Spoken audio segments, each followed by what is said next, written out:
What's up, North Texas fans? Sonoy Valente and JD Davis here once again with the North Texas Eagle Patreon. Today, joined by North Texas Athletic Director Jared Mosley. Jared, we appreciate your time, and how's summer going for you with everything that's going on and this, that, and the other. Hey, summer's always great. I think this one for most people in college athletics, we generally would get a little bit of a window of downtime, but just prep with the house settlement going through. Just uh, almost a month ago now, and goes into effect tomorrow with our ability to take revenue share in house, and just the prep for that's been crazy over the last 6 months. I mean, we've kind of known the direction and had things ready to go, but when you're operating new payment systems and trying to get all that set up with to handle your contracts and to get those contracts approved and then get the financial mechanisms in place, like it's been a heavy lift, but we've had a lot of great work done by our folks to make sure we're ready to go moving forward. As many hours and as much as we've talked about this, and it just seems like this process has been going on for, it feels like years now, with tomorrow being the day that it goes into effect. Or you kind of like a kid on Christmas Eve, or you just ready to get started and finally cross that finish line? Or how is that feeling that all this work's kind of coming to place to finally come to fruition tomorrow? No, I think all of us are excited. I mean, certainly we've just been waiting for clarity for so long, and we're in limbo as to, I think most people felt like the House case was going to ultimately settle, just didn't know when. And so the opportunity, once that kind of came through while we were at NACDA at our big national conference earlier part of June, like everybody, I think, was just kind of in a finally take a deep breath, and we know where we're going. Now, it's not going to stop litigation. I mean, there's still going to be some things challenged in this new environment, but I do feel like with what the parameters put in place for the House case, it certainly gives us a structure, at least now, to kind of take the chaos and the Wild West approach that was happening through collectives and for name, image, and likeness. And now we're able to kind of put it back into a place where hopefully it'll be a little more level playing field. And Jared, we talked about this pre-tape a little bit, but if you could elaborate a little bit more of just, the specifics of what this means. And again, going back to our conversation pre-tape. So gone are the days of, school or university A being able to pay player, whoever, $2 million to be a part of their whichever team. So that's no longer the case, correct? Like it has to go through the parameters. And then if you can also talk about the Green Lights Fund and how that will aid in your guys' efforts to, retain and attract talent as well. Yeah. So, this House settlement, and everybody's probably heard and familiar, you've got a $20.5 million limit, cap limit across all of your sports. And so there's also put in place, and this is what a lot of people you have read, but may not, I don't know that there's a ton of detail out there, but, the NCAA and the people involved with the House settlement were working with Deloitte. So they wanted a third party to kind of manage what are like for deals that are outside of the cap. So anything above and beyond 20.5 million, those student athletes who are getting those opportunities from entities that are not the university have to go through this platform called NIL Go. And so they've worked on this AI-backed system that you basically, a student athlete gets a contract offer from a third party. They have to if it's over $600, they have to submit it through this NIL Go platform, and it'll either say this does meet fair market value or it doesn't. And really what they built into this algorithm is they'll take a look at kind of the student athlete's normal marketability. So social media followings, how active they are in, just their presence within the community. They look at the market you're in. So being in a market like DFW, Los Angeles, like I think those markets are going to probably assist student athletes to get a little bit more if they're doing these third-party deals. It also takes into account, the position the student athlete plays and their ability and impact on the floor, the court, the whatever sport they're playing. And so ultimately what that does is it's going to take away these, donor-based collectives that were writing checks.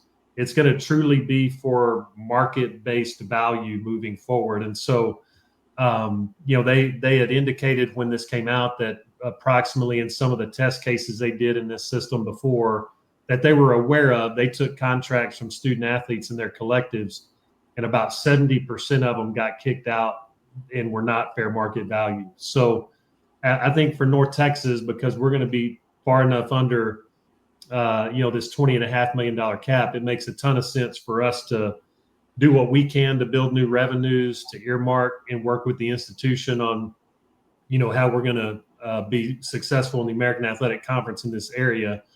But for those people who were donating to those collectives, they can now shift those donations to us through these green lights funds. Each sport will have one. So when somebody wants to give to a sport, it's in a separate account. And so then that allows that coach to then, if they need to utilize that to go acquire talent in the next recruiting cycle, it's going to be a huge aspect of what we need to do to build and participate in this new era. And so I think the other thing to point out that's really helpful is for donors doing this, those who gave to collectives, it was not a tax write-off. They were basically doing that because they wanted to support UNT. And so having this come through us, because it's not tied, we still have Mean Green Scholarship Fund and people's benefits tied to tickets and per seat donations and parking. That still lies with the Mean Green Scholarship Fund. So we set these up separate so that it would allow 100% tax deductibility for those people who do want to come alongside us and see us continue to grow in our revenue sharing opportunities with student athletes. It's kind of staying along those lines with everything coming in-house and having a more of a set budget and having, like you said, not the wild, wild west anymore. Is this going to give coaches more power as far as, or benefit them as far as roster building and also roster retention with, knowing what the budgets are going to be and being able to negotiate and build their rosters with the budget they have in place, as opposed to in the past where it was with NIL, it's so, up and down, you don't know what you're going to have moving forward. This is, I feel like, a little bit more of a set budget moving to the future. I think operationally it certainly helps our coaches. And really what we've tried to do is establish a baseline for North Texas that's going to put us in a place where we can compete in the American. And then our ability to continue to add, like we're churning a lot of new opportunities in revenue generation side of the house so that we can fuel this moving forward and have some growth. But really, for donors who have been doing this, like anything we can accumulate and stockpile through these green light funds, that's going to give coaches above and beyond what we've already allocated. And so, I do want to encourage people. We've already had a lot of folks step up. We've had some people who really made our collectives, they kept us in the game. And so again, can't say thank you enough to the donors and the collectives who took the last 2 years. I don't think people realize how much administrative legwork goes into this. And I'm just going to tell you, we take some heat. I mean, I see it, people questioning, why are we adding positions and, NIL and player personnel? And the reality is when you are getting to the negotiating table with every student athlete, they either have a parent representing them or an agent. And it's not like it's one agent representing all, it's multiple agents in the space. And so when you're going through with student athletes trying to get them on board, you're not only having to have those conversations and that dialogue, but when it comes time for us to process, like that's however many student athletes we have that are going to be on a deal, which I would guess this first year we'll have, I'm guessing we're going to probably have 100-ish student athletes on a formal marketing contract. That's 100 separate contracts that have to go through signatures, approvals. Then you have to go in and input in the system, the payment mechanism every month for that to go through. Like it is it's probably the most administrative heavy area we have, even more so than a typical HR office, because in HR, you at least retain people for several years, in the volume of when you're talking about 340 student athletes, it's just a lot that goes into it. And so, again, I feel like we're in a really good spot because we had time to prepare, and we've got our first payments going out tomorrow and throughout the month of July. And so far everything has gone smooth and seamless because we've put the resources and the team behind it to make sure that we put our best foot forward. not to jump in front of Sonoy, but when you put it like that, it's really crazy. Like the company I work for, we have 120, it's like 7 employees. So it's crazy that, like, you think about it, every 12 months you're having to renegotiate that many contracts. It's pretty crazy when you put it in those terms.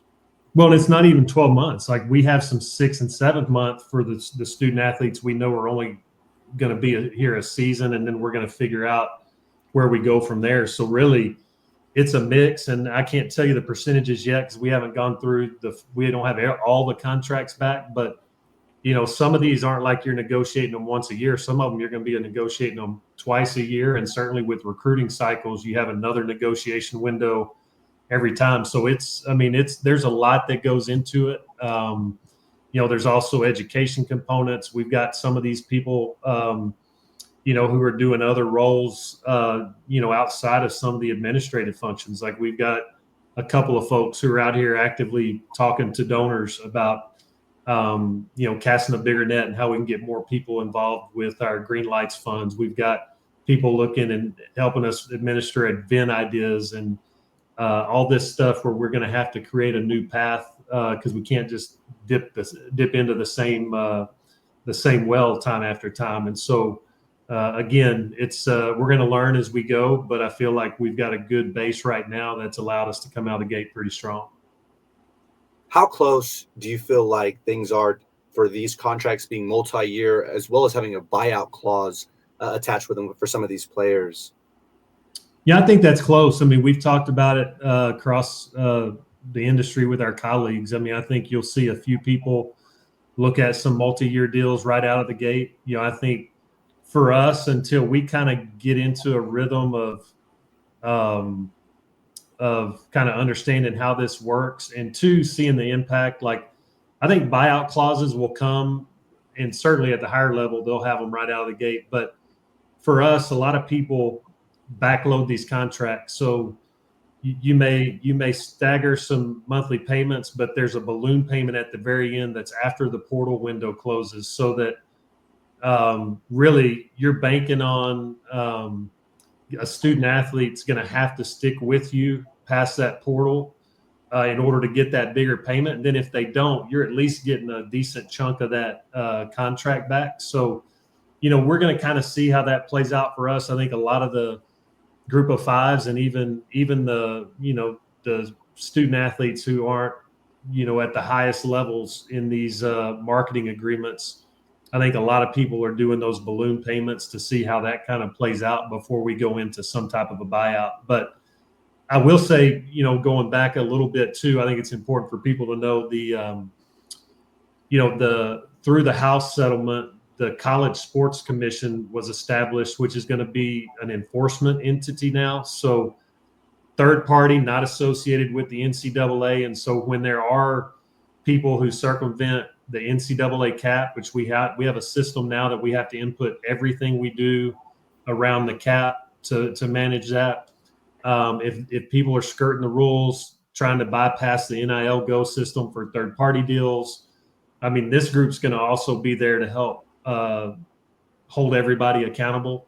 Time will tell how successful that is, but I do think the fact that it was a part of the settlement and that we do have a group that's not bound to either party to really look at this and be able to enforce it, I'm excited about where that'll go, because I do think it provides an opportunity for us to get back to a place where we can all start to carve out a sustainable path, which is the most important thing. How difficult is, as far as developing UNT's plan moving forward, how difficult is it to balance, the NIL budget, coaches budget, doing new facilities? How hard is it to make all those fit into the pie chart? Yeah, I think it's a challenge, no question. But I'll tell you this, and I've having done this for a long time and raised money for a lot of different things. I mean, I think people have a passion for certain things. Like we've got donors who really don't like bricks and mortar.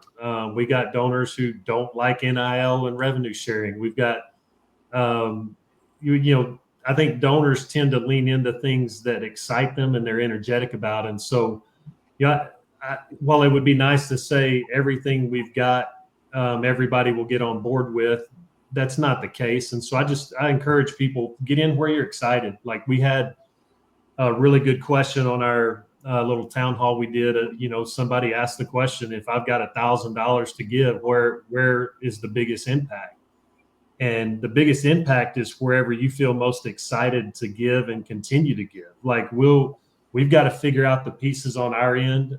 Facilities won't go away. I mean, we touched on that a little bit as well. Take our athletic center expansion project. Some people might question, why would you go build a $24 million weight room and enhance some of the spaces in the athletic center when we've got to tackle NIL? And the reality is, that weight room is significant in that football does not get to work out there in one or two settings. Like, it's 4 different groups.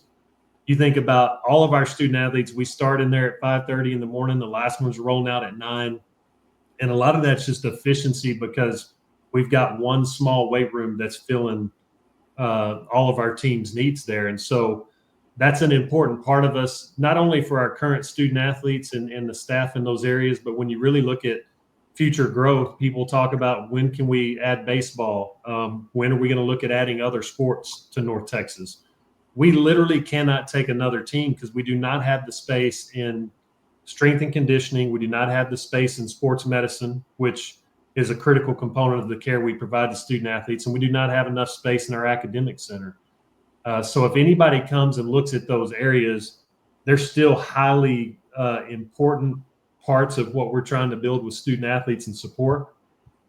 But there are also things that we can't just say, oh, we can't do it anymore. And all of a sudden, student athletes are walking in on their recruiting visit and they're seeing that we're in a weight room that is served us well, but it's just outdated. Like, the best analogies, any of us who have lived in older houses, when you have a 19, 20-year-old house, you've probably done a few upgrades because you do life different than when you first built it. And it's no different in college athletics. And so, we're going to try to juggle all these pieces and continue to try to move the needle. I don't know that it necessarily, I think it certainly makes it harder, but I think it's all important, and we have to keep our head down and find people willing to come alongside and make it better in all those areas. Some of the latest, biggest news in the state and the landscape of college football is Texas State moving to the Pac-12. I know when it happened, I'm texting JD and Miles, the sky's falling, this, that, and the other. What is your thoughts on that? And just where do you see not only North Texas, but just the landscape of conference realignment? How close is it to being somewhat solidified and, teams kind of being locked in, their current conferences maybe for a few years? Or, do you never see that being a thing anymore? If you look at the history of the NCAA, it's never been a thing to be stable. As long as there's TV monies that are TV dollars and media contracts that are negotiated after certain windows, like, there's always going to be movement. And so, I think one of the things, and I talk to so many people on a very frequent basis, colleagues across the country at all levels. And so none of this realignment stuff takes anybody by surprise. And a lot of it's not spoken about publicly because, to be honest, some of the stuff you do read, and, I think initially the Pac-12, and you look at a lot of the schools that were mentioned there, like, certainly big names and things on there. But when you really dig in and you get to know people on the media side of the house, you get to know people who have been in conference commissioner chairs, who understand what these networks look at. The reality is TV will never overpay for a school coming into a conference, period. So you have to bring to the table value for, a TV partner to justify making a heavy investment. And just to be honest, the Pac-12 for North Texas, there's some things people still feel it has cachet. They wonder, is it still going to be a, quote, power conference? Time will tell on those things. But the one thing I can tell you is financially, it's not a better deal for North Texas, nor is it a better deal for anybody in the American Athletic Conference. When you look at our buyouts to exit the conference, that's significant. Most of us, the top end of our league, they're 9, 10, 11, $12 million a year. We're sitting here this last year at $4.5 million. And so when you look at that, and then what TVs, if they were willing to cough up anywhere from $8 to $10 million a year, you would have had other schools probably in that conversation and mix looking at what they wanted to do. I bet when these dollars get announced, it's going to be something that looks a lot more like where we're at. And even if it were a couple of $1 million more a year for North Texas, what we would do having to send all of our teams to the West Coast, not only from a financial standpoint, but just a student athlete welfare. I mean, you're sending student athletes to remote parts of the country where you're not flying into those places. You're still going to have to fly commercial and bus an hour, 2 or 3. When you add all that up in the impact, it's not worth a couple $1 million more. And I still firmly believe if our conference stays intact, when our TV deal's up and it's renegotiated, it'll still be the best group of 5 deal in the country. And that goes for the Pac-12 as well. So, I mean, those are the things you're rolling the dice on a little bit, but it's also not going into it blind. Like I've got metrics, kind of the 5 key categories, and I've seen, what they're looking at and how they're weighted. And when you look at what TV's looking at, they look at media market, which obviously we're in a fantastic media market. We're in I think when you look across our conference, that is probably the 3rd best market of all the teams. So we're top 3 there already. You look at media performance, viewership, and engagement. That's probably the biggest one because that's where TV's paying for eyeballs. How many people are tuning in when you're watching when your team's on ESPN? How many are watching when you're on ESPN Plus? What's your season ticket numbers? What's your total donor numbers? And to be honest, that's an area right now we're 12th out of 14. And a lot of our vision in athletics, like I can have a vision to be somewhere 10 years from now. And I'm happy to say that publicly. But the reality is if people want to impact our opportunities down the road, the single greatest thing we can do is get more engagement, period. We're winning. We've got the 2nd highest winning percentage over the first 2 years in the American Athletic Conference across team sports. And if you look at that metric and how it's weighted, we're 3rd or 4th. We bounce between 3rd and 4th in the conference when it comes to team performance over the last couple of years. So again, you add up these metrics that they're looking at. The one outlier is we've got to mobilize our alumni base, our fan base. And until we can figure out how to do that consistently, like it doesn't matter how much I wish, how bold a vision I cast, or where everybody wants it to go, like we can want those things, but TV will not overpay it just because we're a big school and a big market that's being successful. Today, those dollars, because of what they're pumping into professional television media agreements, and you're looking at what they're having to do to maintain the power conference, like they're not just going to throw money into the group of 5 unless they feel there's value coming back in ways they're going to monetize that. And so that's the reality we're in. But I'm excited because I think it's the greatest upside we've got over anybody in the group of 5 is when we continue to have consistent success and we can get more people engaged, we all of a sudden find ourselves vaulted into some pretty rare air when you're looking at the schools that would be up next for realignment. So I think our goal is in the next 2-3 years, ahead of when all these TV deals are negotiated, is to see how aggressive can we be and just trying to pull people and connect them back to us and get engaged somehow. I just want on the record that I was not one of the ones in the group chat that thought the sky was falling. I was actually relieved that I wouldn't have to stay up till 11 o'clock to watch some college football. So it actually worked out better. Speaking of football season, I think I was on a podcast the other day and got to ask, and I really do think that fan momentum is the highest this year that I can remember in a long time. I think, new defensive coordinator, Coach Morris has showed what he's been able to do on the offense.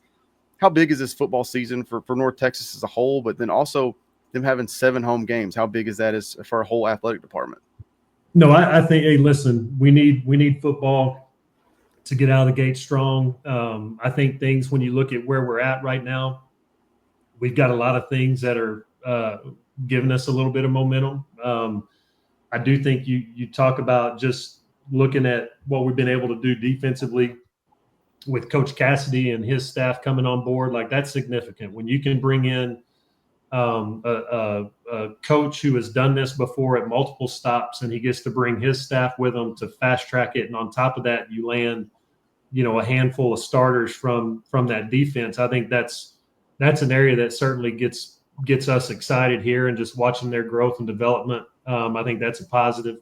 I think when you look at what Coach Morris and his staff did on the recruiting front, like, there's no question. I think you could say our depth is significantly better going into this year, particularly in the trenches where games are going to be won and lost. And so I think that plays in your favor. 7 home games is phenomenal. I mean, I can remember times in our history where we didn't even have 4. And so you want to get 7 home matchups is a big deal. And I also think when you look at the schedule and the way it fell this time, like, we've got an opportunity not having to play Memphis and Tulane. I know people are disappointed, and none more so than Coach Morris and myself when you look at the last 2 years and just how close we were in those situations. But I can just tell you, when you're facing the top teams in this league and you're playing 1-score ball games, and you are doing it with significantly less in NIL money to go get the talent you needed at that time, and just the hurdles we had in this transition that we knew was going to be a big jump going from Conference USA to the American, to give yourself chances in those ball games. And now you start to see some of this picture in year 3 come together. I'm really excited, and I hope our fans are too, because I think it's got an opportunity to be a great year for us. You and Coach Morris are going into year 3 together, since, you being hired and then hiring on Coach Morris. Does it feel like it's been that long, or does it feel like just yesterday you guys were kind of, announcing Coach Morris at the bowl game back in the heart of Dallas? I think it was the heart of Dallas when they played Boise State. And then, what second part of that question is, to your point that you just mentioned, Coach Morris has been able to do a lot with not as much when it comes to, the NIL side of things.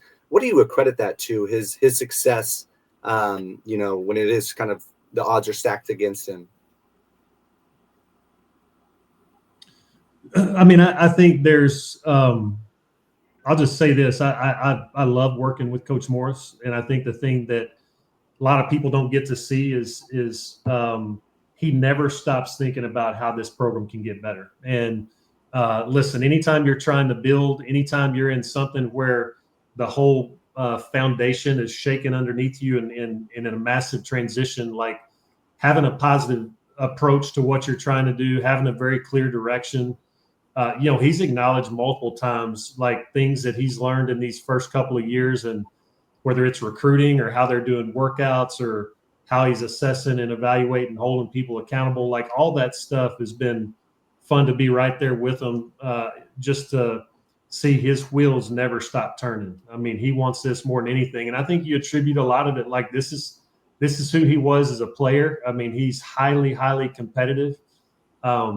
He had to overcome challenges to have the success that he had in the Division I football career he had. And you look at what he's done going to places that have all been lower resourced in the conferences they were in. Like, this is not new to him. So it's been great having him right there, down the hall and in that office, because I know every day he wakes up trying to do what's best for the Mean Green and get our football team in a position to have success. And I think, people who have, when you talk even about the things that they're doing, they're not just taking shots in the dark and hoping it's going to work. Like, they've analyzed, and people have probably heard them at some of our stops talk about it. But, the biggest thing they've changed over these last couple of years is students, when you go in to recruit in this era, you're quick to kind of want to jump on maybe 4 or 5-star kids who didn't pan out somewhere.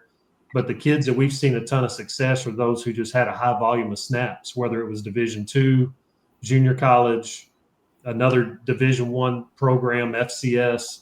And so, like, if you look at the evolution of our roster over these 3 years, I think it's clear to see we have a pretty pretty clear picture ahead of us and how they want to do this and build this. And I think year 3, you certainly again have some things that line up for this to be a special one. You mentioned something there, Coach Morris, having success at places with lower resources. Your last 3 coaching hires, I feel like have that in common. They've had great success at lower resources. Volleyball coach, Coach Flemings, softball coach, Coach White, and then basketball coach, Coach Robinson. Is that kind of a philosophy in this new NIL era for North Texas moving forward, is finding guys that maybe, came from schools with lesser resources, but put the wins on the field? I mean, I think it's a formula that's worked for us. I think about, even my own background. I think when you've been at places and worked at places where you didn't have everything and you couldn't just go out and you had to really, whether it was budget or personnel or your support staff, like when you've had to get creative and do that a different way, you walk into a place like North Texas, even though we're not where we want to be resource wise, it just opens your eyes. Like we have enough here right now to continue to move the needle in success. So they don't see that as a barrier or an excuse. And so I think when you can get people who step into a situation, and every one of those guys wants it to be more. I want it to be more. And we've got a plan in place and growing this budget to where we get to the top third of the American in the next several years. But I just think having that mindset and experience at those places, it certainly serves you well. And I just think that mentality and that mindset, people are super appreciative when they get here. And when you do see living in, a phenomenal recruiting market for every sport that we have to offer, you look at 47,000 students, you look at the growth and trajectory of, the institution, you look at how big of an alumni base we have, like all those things. It's why people get excited. It's why I'm excited about the future of North Texas and our entire athletic program is, people see where we can get this thing. And if we can do our part and continue to fill that resource bucket like we need to, we've got a great opportunity ahead of us. One quick follow-up to that question, and I know as an athletic director, you hope when you go to hire a coach, it's because the previous coach had so much success, he got hired away. You don't want to have to fire. But as far as like coaching pool, as far as guys you're interviewing, do you see a difference as opposed to if you have a coach like Coach Raj Hodge who had great success and moves on to West Virginia, and North Texas basketball's had such a great success the last half decade? Do you see that pull higher than, say, a team that you may have had to fire the coach because they didn't win as many games, or is that not much difference there?